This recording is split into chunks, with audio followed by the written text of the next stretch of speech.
புதிய collection B natural mat from fruit.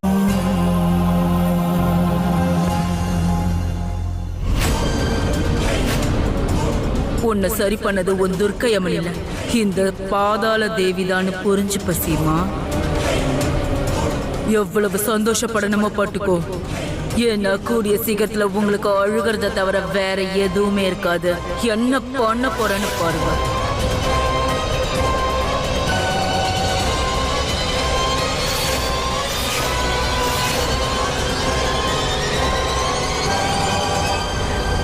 அம்மாடி சீமா, இப்ப நீ நல்லபடியா நிக்கிறேன்னா அது இவங்களாலதாம்மா. இவங்க பேரு காயத்ரி.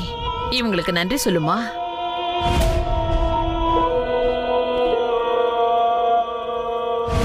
நான் எப்படி உங்களுக்கு நன்றி சொல்றதுன்னு எனக்கு தெரியல. இன்னைக்கு நீங்க என்ன மிகப்பெரிய கஷ்டத்துல இருந்து காப்பாத்தி இருக்கீங்க. இந்த ஒரு விஷயத்துக்காக வாழ்நாள் முழுக்க நான் உங்களுக்கு நன்றி கடன் பட்டிருக்கேன். எது வரைக்கும் இந்த புனித தேங்காய், மஞ்சள் துணி, கருப்பு கயிறு இந்த வீட்டுல இருக்கோ அது வரைக்கும் இங்க எந்த ஆபத்துமே ஏற்படாது.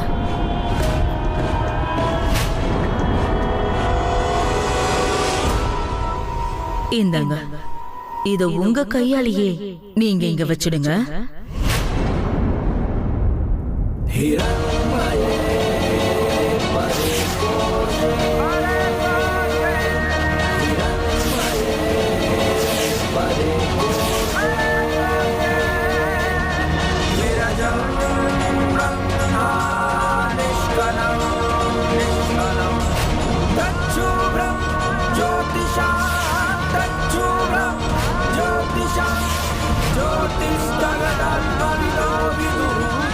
என்ன, நீ தோத்துட்டியா? நல்லா பாரு, நான் உன் எதிரிலேயே என்ன நானே இங்க கொண்டு வந்துட்டேன் பாத்தியா? அப்புறம் ஒன்னால ஒண்ணு செய்ய முடியாது. இனிமே இந்த பரத்வாஜ் குடும்பத்துல என்னோட பூஜை தான் நடக்க போகுது. அதுக்காக இவங்களுக்கு அழிவு கிடைக்க போகுது. உனக்கு சக்தி இருந்தா என்ன தடுத்து பாரு.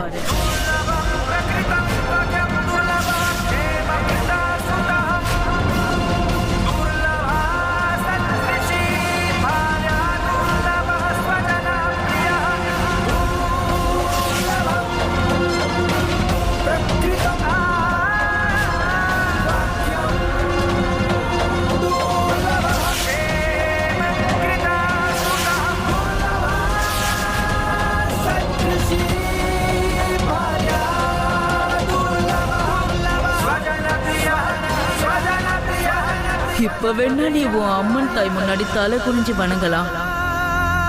ஆனா கூடிய சீக்கிரத்துல நீ முழு பயபக்தியோட எனக்கு மட்டும் இந்த பாதாள தேவிக்கு மட்டும் பூஜை செய்ய போற பாரு.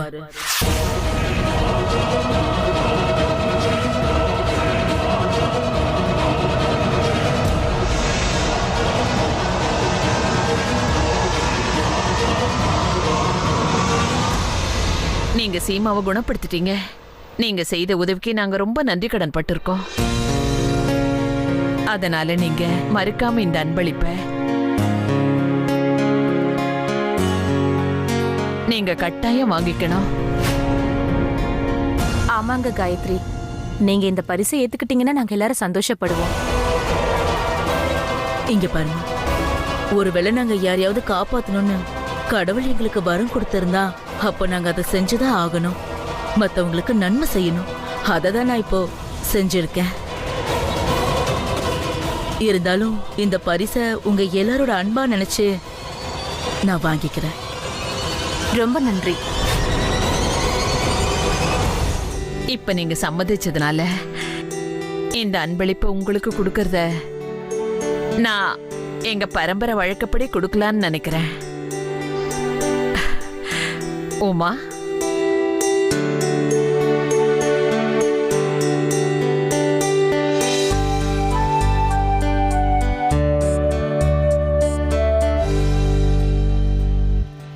இந்த அன்பளிப்பை ஏத்துக்கங்க.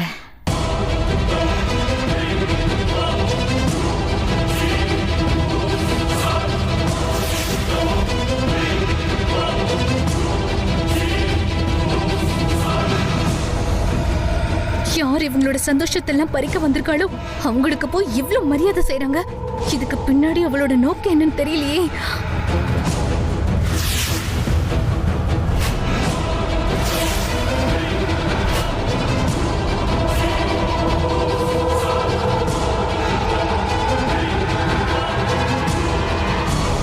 இங்க வந்ததுல ரொம்ப சந்தோஷமா இருக்கு. மனசுக்கு என்ன தோணுதுன்னா இங்கேயே இருந்துடலாம் போல இருக்கு.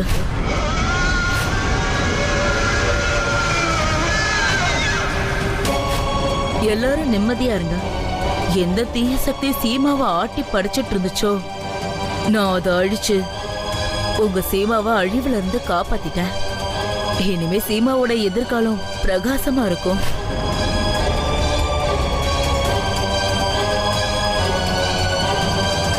எல்லாரும் நல்லா இருங்க.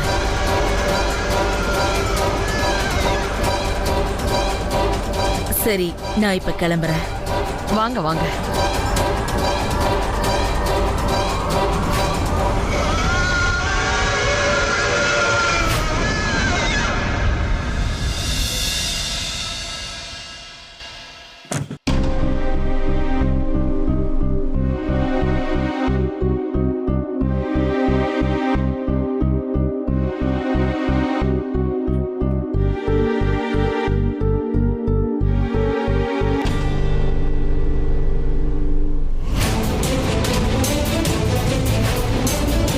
அம்மா தாயே, என்ன இந்த இரும்பு பட்டியல எல்லாமே கலைஞ்சிருக்கு?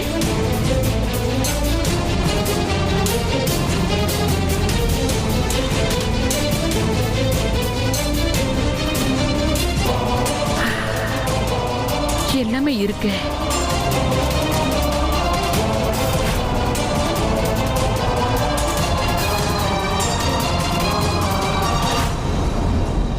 என்ன இது? சீமாவோட ஒட்டியானம் இதுல தானே இருந்தது. இது அவளோட கல்யாண ஒட்டியானமாச்சே. ஒருவேளை நான் இதுல வைக்க மறந்துட்டேனா? இல்லையே, எனக்கு நல்லா ஞாபகம் இருக்கு. போன வாரம் கூட நான் இதுல பார்த்தனே. அதுக்கப்புறமா நகை எடுக்கவே இல்லையே. எனக்கு நல்லா ஞாபகம் இருக்கு, மறக்கல.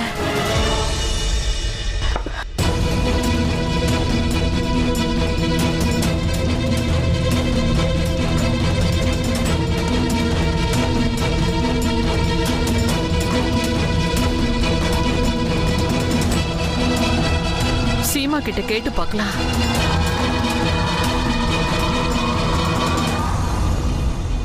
அம்மாடி சீமா, உன்கிட்ட ஒண்ணு கேட்கணும். என்ன? உன் கல்யாணத்தோட ஒட்டியானோ உன்கிட்டயாமா இருக்கு? நான் எதுக்காக கேக்குறேன்னா, சமீபத்துல எப்பவாவது உன்கிட்ட கொடுத்தனா? இல்லையே பெரியத்த. எதுக்கு கேக்குறீங்க? அம்மாடி, அந்த இரும்பு பொட்டியில ஒட்டியானம் இல்லம்மா. ஒரு வேலை பண்ண, வீட்ல எல்லாரையும் வர சொல்லு.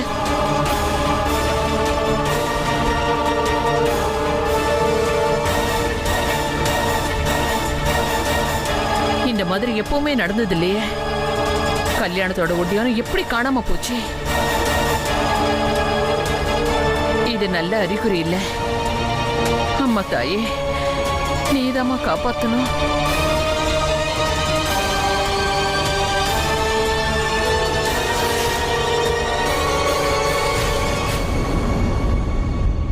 இல்லம்மா, சீமாவோட ஒட்டியானத்தை நாங்க பார்க்கல. ஒருவேளை ஒட்டியானம் திருட்டு போயிடுச்சா என்ன?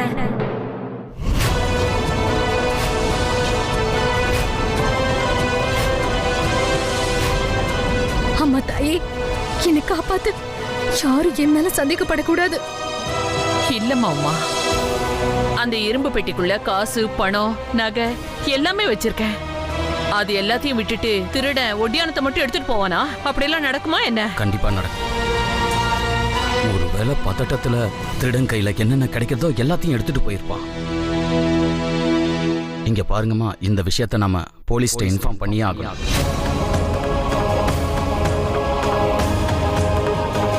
வீட்ல இருந்த விலை உயர்ந்த பொருள் திருட்டு போயிருக்கு. தங்க ஒட்டியானோ, அதுவும் கல்யாண ஒட்டியானோ. அதை தேடி கண்டுபிடிச்சு ஆகணும். கண்டிப்பா இது போலீஸால மட்டும்தான் கண்டுபிடிக்க முடியும். நீங்க சொல்றது சரிதான் பெரியத்தை. போலீஸோட உதவியை நாடுறதுல எந்த தப்பு இல்லைன்னு தான் எனக்கும் தோணுது. சித்தார்த், நீ நான் ஃபோன் பண்றேன். Hello, police station. இப்ப என்ன ஆகும்?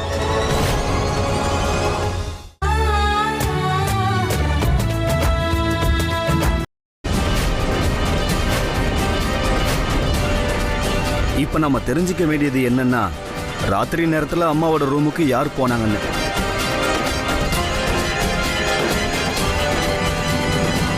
அம்மா, உங்களுக்கு நல்ல ஞாபகம் இருக்குல்ல உங்க சாவியை யாருக்கும் கொடுக்கலன்னு? இல்ல சாவி என்கிட்ட தான் இருந்தது. நான் யாருக்குமே கொடுக்கலையே.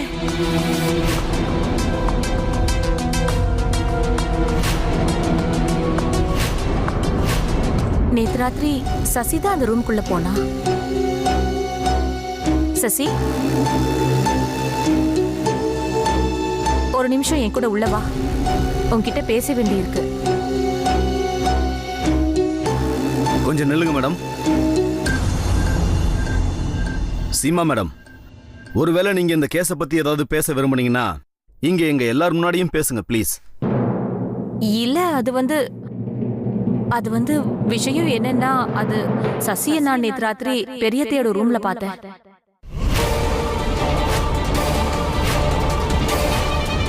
ஆனா ஒருவேளை நான் சசியை தப்பா புரிஞ்சுக்கிட்டு இருந்திருக்கலாம். அதனாலதான் அவகிட்ட ஒரு முறை கேட்டு பார்க்கலான்னு. நீங்க என் மேல சந்தேகப்படாதீங்க இன்ஸ்பெக்டர் சார்.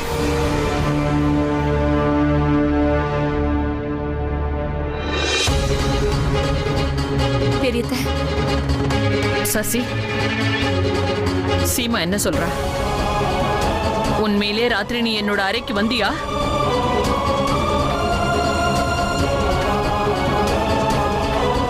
சசி, நான் உன்கிட்ட தான் கேட்டுக்கிட்டு இருக்கேன். பதில் சொல்லு. உண்மையிலே நேத்து ராத்திரி என்னோட அறைக்கு நீ வந்தியா? என்னோட இரும்பு பெட்டியை திறந்தியா? சசி, நான் கேக்குறது உனக்கு புரியுதா புரியலையா? சீமாவோட ஒட்டியானத்தை எடுத்தியா? பதில் சொல்லு சசி, எனக்கு பதில் வேணும்.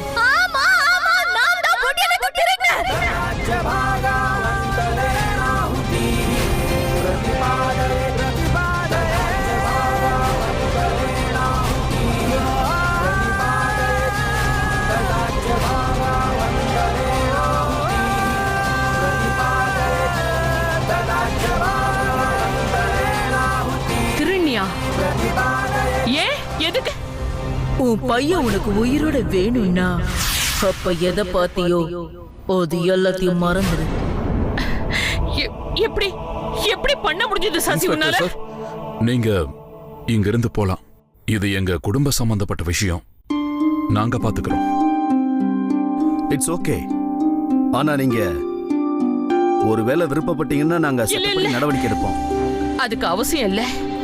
சாரி இன்ஸ்பெக்டர் சார், நாங்க உங்க நேரத்தை வேஸ்ட் பண்ணிட்டோம். இது எங்களோட சொந்த பிரச்சனை. இதை நாங்களே தீர்த்துக்கிறோம். ப்ளீஸ் நீங்க போங்க. தேங்க்யூ. ஓகே, வாங்க போலாம்.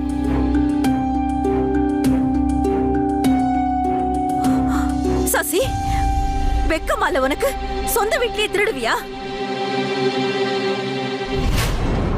எனக்கு வெக்கமா இல்ல.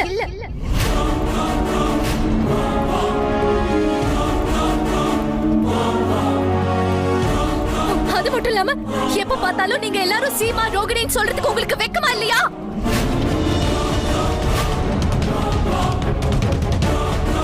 உளறத நிறுத்து. இப்பதான் எல்லாம் புரியுது. உன்னுடைய திருட்டுத்தனம் பிடிபட்டுடுச்சு. அதனாலதான் அந்த விஷயத்துல இருந்து எங்களை திசை திருப்பறதுக்கு நீ சீமாவையும் ரோகிணியும் நடுவுல இழுத்துட்டு இருக்க. அதான உண்மை? அட, என்ன சும்மா திருடுன்னு சொல்லிட்டு இருக்க? இந்த வீட்ல எனக்கு சொந்தம் இல்ல, எனக்கு உரிமை இல்லையா? அப்பனா இந்த வீட்ல இருக்கிற ஒவ்வொரு பொருள் மேலயும் எனக்கு அதிகாரம் இருக்கு. ஆனா சசி, அந்த ஒட்டியானோ சீமாவோடது. ஆமா உமா, நீ அந்த ஒட்டியானோ சீமாவோடதுதான். நான் அதை இல்லன்னு சொல்லல. இதுக்கு இப்படி ஆயிட்டீங்க? இன்னும் போக போக பாருங்க என்னென்ன நடக்க போகுதுன்னு. இந்த ஒட்டியான மட்டும் இல்ல, இந்த வீட்ல இருக்கிற ஒவ்வொரு நகையும் ஒவ்வொரு ப்ராப்பர்ட்டிஸ் எல்லாத்தையும் இந்த ரெண்டு பேரும் எழுதி வாங்கிக்க போறாங்க. அப்ப தெரியும் இவளுங்கள பத்தி.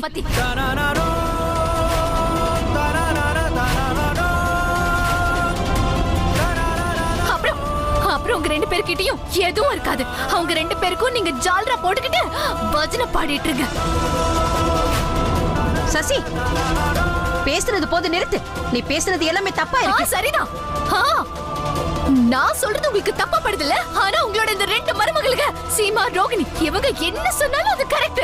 நான் சொன்னது எல்லாம் தப்பு. அப்படிதானே சசி?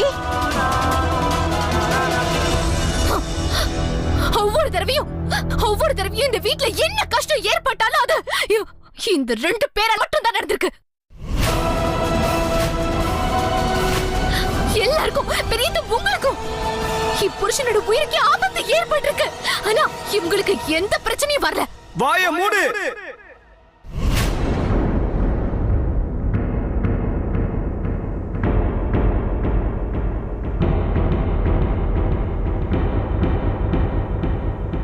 நீ ரொம்ப அதிகமா பேசிட்ட. இதுக்கு மேல ஒரு வார்த்தை கூட உன் வாயிலிருந்து கேட்க விரும்பல சசி. நான் ஏன் பேசாம இருக்கணும்? நான் ஏன் பேசாம இருக்கணும்? நான் பேசுவேன். என் மனசுக்கு என்ன தோணுதோ அதை நான் பேசுவேன். போதும் சசி. ஏதாவது வேணும்னா நீ அக்கா கிட்ட எல்லாம் கேட்டிருக்கணும். அக்கா அதுக்கு மறுத்திருப்பாங்களா என்ன? ஒரு நிமிஷம். என்ன சொன்ன? கேட்கணுமா? நான் ஏன் கேட்கணும்? நான் என்ன பிச்சைக்காரியா? அப்புறம் உன்னோட இந்த அக்கா என்ன? இவ பெரிய மகாராணியா?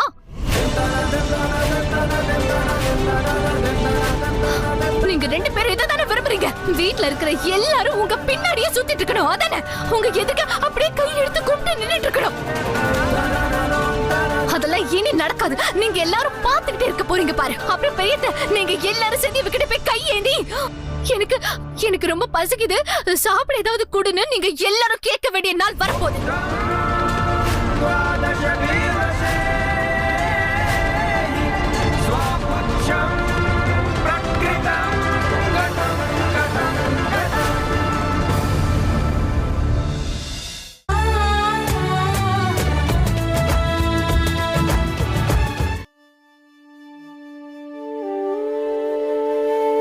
நீ மாறிட்டல்ல, அப்புறம் ஏன் திடீர்னு இப்படி? நான் இப்ப மறுத்தேன். நான் மாறிட்டேன். நான் முழுமையா மாறிட்டேன். ஆனா வீட்ல இருக்கிறவங்களோட பார்வை என் மேல என்னைக்குமே மாறல.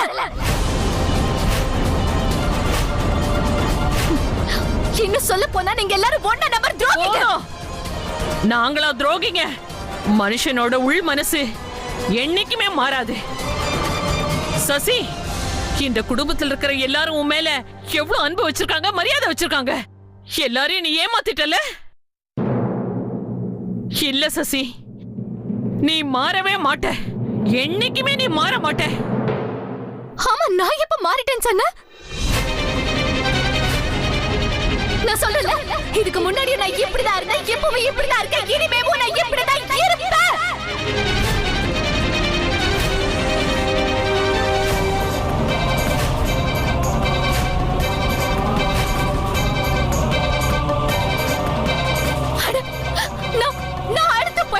என் காது புளிச்சு போச்சு. சீமா ரோகிணி கேட்டு போதும் சசி.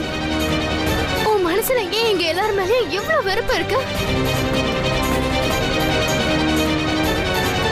நான் நம்பவே மாட்டேன். இப்படி எல்லாம் பேசுறது இந்த சசிதான நான் நம்பவே மாட்டேன். சொல்லு, ஏதோ ஒரு காரணம் இருக்கு. ஏதோ ஒரு விஷயத்தை எங்க எல்லார்கிட்ட இருந்து நீ மறைக்கிற சசி.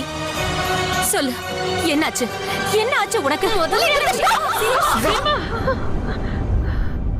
சசி, என்கிட்ட இருந்து தூரமா இருங்க.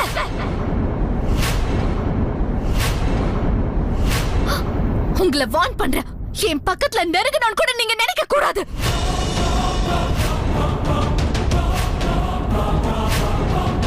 உங்க எல்லாருக்கும் நான் என்ன சொல்ல வரேன்றதே புரியலையா? நான் தான் சொல்றேன்ல, நான் அவளே தான் சசி. நம்பலல? நான் சசி. நான் யாருன்னா பழைய பீனா ராணி.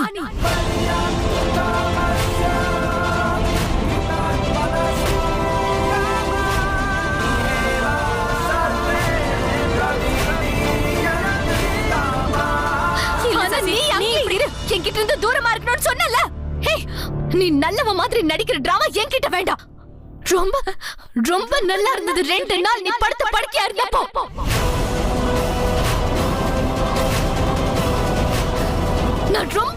மாறுதேன். எனக்கு எவ்வளவு மரியாதை கிடைச்சிட்டு இருந்தது, எனக்கு எல்லாரோட அன்பு கிடைச்சிட்டு இருந்தது. ஆனா இப்போ அதெல்லாம் இந்த சீமாக்கு பொறுக்கல. அவளால இதெல்லாத்தையும் சகிச்சுக்க முடியல. அதனாலதான் சீக்கிரமா ரெடி ஆயிட்டா.